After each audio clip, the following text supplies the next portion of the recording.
네, 안녕하세요. 반갑습니다. 어제 시장 한번 살펴보도록 하겠습니다. 10년물 국채 금리가 3.5% 수준에 머물고 있고요. 결국에는 시장 상황을 놓고 봤을 때 3.5를 다시는 넘어가기가 좀 어렵지 않나라고 좀 봤고, 궁극적으로 TLT나 TMF에 투자하시는 분들은 초장기물에 투자를 하기 때문에 가격 프라이싱이 10년물을 쫓아가긴 하죠. 근데 이제 어느 정도 스프레드가 벌어질 수도 있고, 차이가, 금리 차가 확대될 수도 있는데요. 30년 채권 수익률 보시면 3.8을 기록하면서 한 달 기준으로 가장 높은 수준에 위치를 하고 있죠. 10년물은 그에 비해서, 지금 한 달 동안보다는 그래도 고점이라고 볼 수 있는 부분을 넘어서지는 못하고 있죠. 궁극적으로 지금 초장기물에 대한 프라이싱이 지금 현재 조금 과매도된 국면이 있다라고 볼 수가 있기 때문에 사실상 미국채 투자를 고려하시는 분들은 사실 지금이 되게 적기다라고 저는 상당히 보여지고, 초장기물이라든 어차피 시장금리를 쫓아갈 수밖에 없기 때문에 지금 3.5 무렵에서 이렇게 격차를 보이고 있는 지금이 진입이 제가 보기엔 상당히 좋은 구간이라고 보여지고요. 아마 이제 내일이죠. 5월 10일 기준으로 이제 CPI 발표가 됩니다. 4월 CPI가 발표가 되고 다음 날이죠. 다음 날은 PPI도 발표가 됩니다. 그러니까 주요 물가 지수가 발표가 되기 때문에 지난달 사실 인플레이션 관련 고용 지표가 상당히 채권 투자자 입장에서는 부정적으로 나왔기 때문에 지금의 인플레이션 지수에 대한 경계 심리가 상당히 지금 높아진 모습이고요. 사실 이 부분은 주식시장도 반영을 하고 있다고 보여지고, 어느 정도 시장에서는 관망세가 이어지고 채권 시장은 좀 더 민감하기 때문에 이 물가라든지 이런 부분이 더 민감하죠. 그래서 조금 더 프라이싱에 더 반영이 되고 있다. 이렇게 좀 볼 수 있을 것 같습니다. 먼저 CPI부터 보시면 지금 현재 4월달 CPI 소비자 물가 지수는 0.4% 상승을 전망을 하고 있습니다. 이게 MOM이니까 전월 대비죠. 전월에는 직전 월에는 0.1%가 올랐는데 이번에는 0.4%가 오를 것이다라고 시장은 컨센을 하고 있는 거예요. 그만큼 이번에 발표되는 4월 물가 지표는 부정적일 것이다라고 보고 있는 건데, 지난번에 봤듯이 여전히 물가에 민감한 채권 투자자들은 이 부분에 있어서 조금 더 민감하고 공격적으로 조금 방어하려는 그런 모습이 좀 나타났고요. 이게 전년 대비로 봤을 때는 5% 직전 수치와 같은 수준이죠. 그러면서 우리가 중점적으로 봐야 될 부분, 역시 헤드라인도 그렇게 뚜렷하게 좋은 모습이 나오고 있진 않지만 근원 CPI도 마찬가지입니다. 전월로 0.4% 상승, 직전 달에도 0.4%였으니까 동일한 수준이라고 보고요. 다만 전년 대비로 봤을 때는 0.1%포인트가 정도 줄은 모습이긴 한데 큰 의미는 없죠. 여전히 근원 CPI가 헤드라인 CPI보다 상승률이 조금 더 높은 수준에서 지금 유지가 되고 있고요.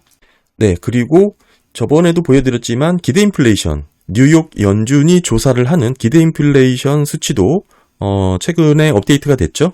보시면 이 파란 선이 1년 기대 인플레이션입니다. 지금 현재 직전에는 4.7이었는데 이번에 4.4%로 조금 하락하는 모습을 보였죠. 다만 장기채를 투자하는 입장에서는 지금 3년과 5년 기대 인플레이션이 각각 2.8에서 2.8, 2.5였죠. 그런데 요번에 조사한 바에 의하면 2.9, 2.6으로 오히려 상승하는 모습을 지금 보이고 있습니다.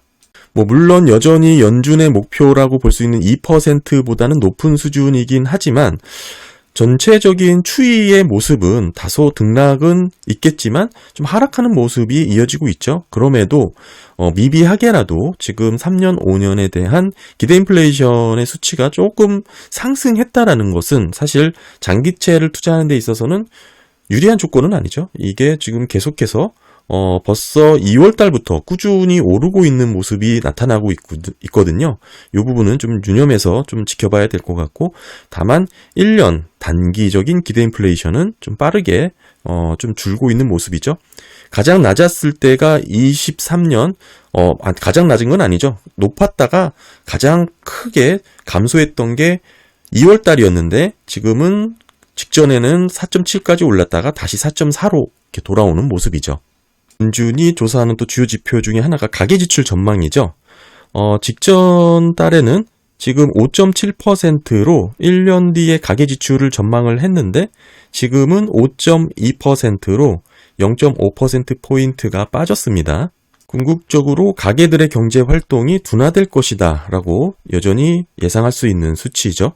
다만 이렇게 단기적으로는 글쎄요, 이렇게 인플레이션이라든지 소비 지출에 대한 둔화 우려가 확인이 되었지만 요 중기라고 볼 수 있는 3년, 5년 기대 인플레이션이 조금씩 높아지고 있는 게 조금 우려스러운 모습으로 지금 장기 채권에서는 좀 영향을 받은 것 같고요. 이렇다 보니까 뭐 다음 달 6월 달 FOMC에서는 뭐 글쎄 뭐 동결이 가장 높긴 하죠.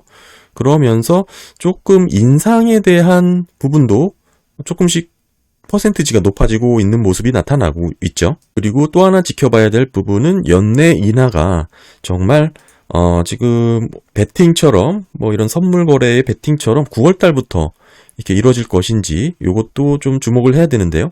여전히 저번에 살펴봤던 비농업 고용 보고서의 실업률 3.4%라는 54년 만에 가장 낮은 수준을 유지하고 있는 이 고용이 탄탄한 미국 경기가 과연 경기 침체 가능성이 있냐라는 부분에 대한 의문이 지속되고 있다고 볼 수 있습니다.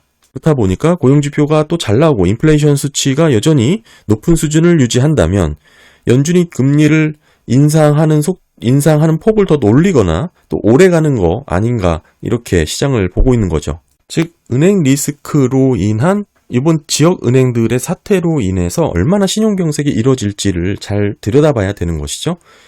사실 최근 며칠 동안은 지역은행들이 빠진 주가가 최근 반등하는 모습이 나타나기도 했습니다.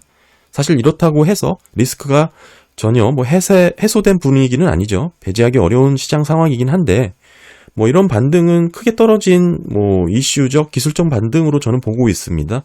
이런 반등이 있다고 해도 지역 은행들의 리스크가 여전히 흐름이 이어진다라고 보고 있는 거고 결국에는 이렇게 해결된 측면이라고 보기는 어렵죠.